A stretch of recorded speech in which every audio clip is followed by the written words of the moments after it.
शाबान इस्लामी तकवीम का 8वां महीना है।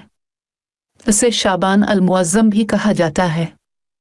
इसे हज़रत मोहम्मद सल्लल्लाहु अलैहि वसल्लम से मंसूब किया जाता है। ये एक मुतबर्रिक महीना है और इसमें मुसलमान नफली रोज़े रखते हैं। शाबान के महीना में ज़्यादा से ज़्यादा रोज़े रखने मुस्तहब हैं। हदीस में बयान किया गया है कि नबी सल्लल्लाहु अलैहि वसल्लम सारे शाबान के रोज़े रखा करते थे।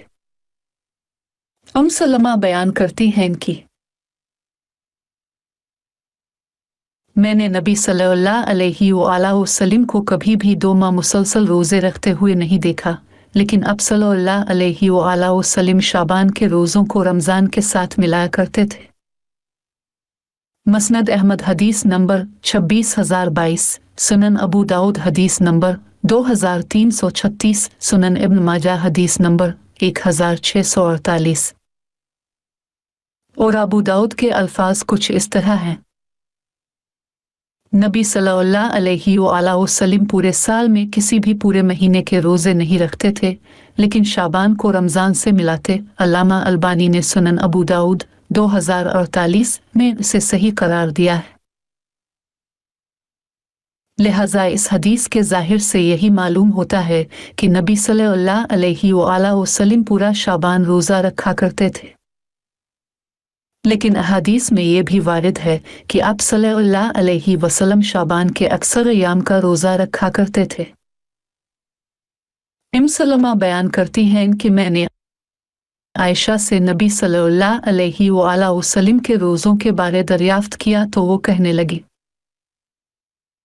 अब सल्लल्लाहु अलैहि वसल्लम रोज़े रखने लगते तो हम कहती कि आप तो रोज़े ही रखते हैं, और जब आप सल्लल्लाहु अलैहि वसल्लम रोज़ा छोड़ते तो हम कहते कि अब नहीं रखेंगे। मैंने नबी सल्लल्लाहु अलैहि वसल्लम को शाबान के महीना से ज़्यादा किसी और महीना में ज़्यादा रोज़े रखते हुए नहीं देखा। अब सारा शाबान ही रोज़ा रखते थे। अब सल्लल्लाहु अलैहि वसल्लम शाबान में अक्सर अयाम रोज़ा रखा करते थे। सही मुस्लिम हदीस नंबर 1156।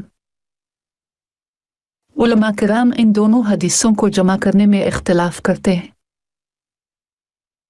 कुछ उलमा किराम तो कहते हैं कि यह औकात के मुख्तलिफ होने की वजह से था, लिहाजा कुछ सालों में तो नबी सल्लल्लाहु अलैहि वसल्लम सारा शाबान ही रोज़ा रखा करते थे, और बाद सालों में शाबान के अक्सर अयाम रोज़ा रखते थे।